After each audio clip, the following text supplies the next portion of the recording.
I think I can safely say so far, this has been the most entertaining game I've watched in Europe, bro. 100%, 100%. Yeah. I think again, these types of chaotic games, it's funny that Inter seem to always be involved, you know, and they're labeled as the old man team that just like, you know, play this transition football. But once again, we are, you know, another Derby d'Italia, and it's a banger. Yeah. Goals galore everywhere you go, and just like quality, man. And first of all, what is this telling you about this Juve team now? Because I think Juve have been a team that once upon a time were this huge powerhouse in Europe, in domestically in Italy, and they've fallen off a bit through, you know, bad investments and just all these types of stuff. They've fallen off, and other teams have taken up the pack. And Inter they basically took the perennial crown as just like the team to represent Italy in Europe, and just like in Italy is like the A side. Do you think this was them just saying like, can we have our crown back? This is always, obviously, you know, the season just started, but was this like a moment just to say that, no, we're sort of building something again? I think they are ascending, bro. Okay. They are ascending. If you look at it, young manager, sure, a former Juventus player, young core. Young core. I'm looking at it, Bremer. He had an ACL injury which probably derailed Juve season. That was a big miss as well. That was a big miss for them. Locatelli, Kefrem Thuram, Cambiaso, who's currently suspended. That's a young midfield. Very. Spark. Can I kneel this? Can I kneel this? As the number 10, the heir to Alessandro Del Piero, the heir to Dybala. Bro, you're looking at it. This is an exciting team, and as I mentioned, they're ascending.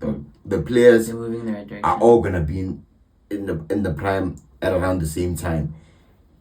And taking back the crown, I don't know. I feel like a certain team from Naples has something to say about that. All right. But just in terms of for this game specifically, this game, and also in the landscape of Italian football, bro, it seems like Juve, they're getting themselves back into that powerhouse realm again. I don't know about you. Do you think this game was a sign of? I think for me, it was just a sign that, okay, as you were saying, they're in a good trajectory right now. They're in a good momentum. And I just feel like, again, one thing I love about Serie and why I always say that Serie genuinely is probably one of the best leagues in Europe. Like, you know, like competing with the Premier League, just the fact that in any season, anyone can win the league. Yeah. The top 6-7 teams, just get them on a good day. It's like 8 teams if you add Atalanta. On a good day, these teams can get a run of form and just sort of like find yourself by like December, you're already like 3 points ahead or something. And I think Juve probably they haven't been in the title picture for about the past 4 years now. Yeah, since the last time. Yeah. So they would like to win games like this. I'd say Inter probably went into this game. They've got a great record against Juve the past couple of years. Yeah.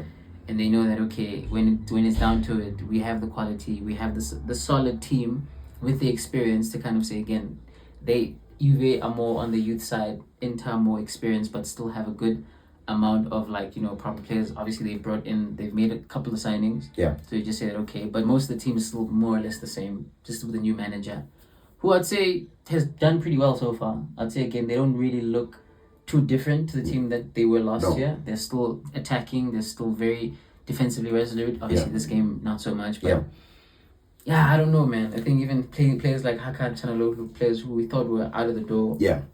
The players like Mkhitaryan, again, still being able to give us performances at such a high level. But I think it's catching up to them, bro. Okay. I feel like over the past few years, they have a team that have kept the same core, same team, and they've played the most amount of games, dog. If you notice, like, they run out of steam in games. Yeah, naturally, teams that actually give them a game. Yeah. I know they smashed Torino 5-0 in the season opener. Okay, yeah. Against Udinese, they take the lead, and then they fade out of the game, and they don't have the best depth, I'd say. Not really. And you're looking at it, if the starting 11 doesn't win or hold out for 90 minutes, Shivu has like nothing to a solution for this team. And I feel like that's something that's gonna catch them out in terms of they didn't invest. Also, they didn't invest much. No. But speaking of the game, Akanji didn't have the best debut. Yeah. Debut. Not really. Dumfries, he's always gonna do his thing, bombing down the right flank. Yeah. Also, Udimarco, he also like, those wing backs will always do their thing. But the problem came in midfield though. Locatelli, Kefrem Turam, and Kop Miners. They dominated midfield. They are Barella, Chanalolo, and Mkhitaryan. True. Barella, who was the midfield of the season last season, they lost the midfield battle. Yeah, they did. And that's how Juve just seemed like they were on it. Yeah. Quicker, more intent, pressing. They were just like, cutting passes out. Yeah. And just really like looking like they were in front. Even though Inter had most of the ball. Yeah.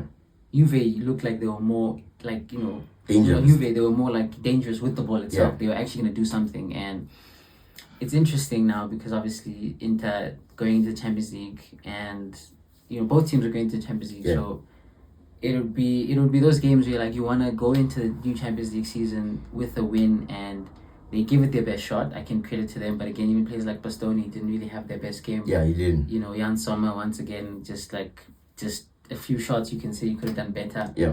But again, an entertaining game. As a neutral, you love it, you appreciate it, and I think again, the first derby of the season, obviously in terms of the first massive, huge game of the season in Serie, and yeah, man, fair enough, we're entertained. I have the opinion that I hate big games early into the season because teams are still trying to figure things out. So we're not getting the best versions of them in terms of from a fit point of view. From I get you, I get you. But this one, I feel like it went like it's becoming that game. It's becoming that game that you said you're sure that you're always going to be entertained. Yeah. And credit to the teams for just giving it their all. And yeah, man, I think in terms of for the season, I think Juve second in the table, obviously 3 games, so not really much to write home about, but they've started well. Yeah. And I think you can only just hope for them in the sense of like this young team can just continue that trajectory because it's very exciting to see. But credit to them. And have they like title credentials? Seems like Inter aren't going to be the challengers. I think Serie, you can never not have a chance. Yeah. I think you can never not have a chance. But I think by game week 15, that's when things are going to start being a lot more apparent. Yeah. But I think for now, let's just see how it goes. But we just wanted to share our thoughts on probably what is already game of the season so far. What are you guys thinking? Let us know your thoughts and everything. But here, No Foul Play. I'm Mo, VJ. Stay tuned in. Go.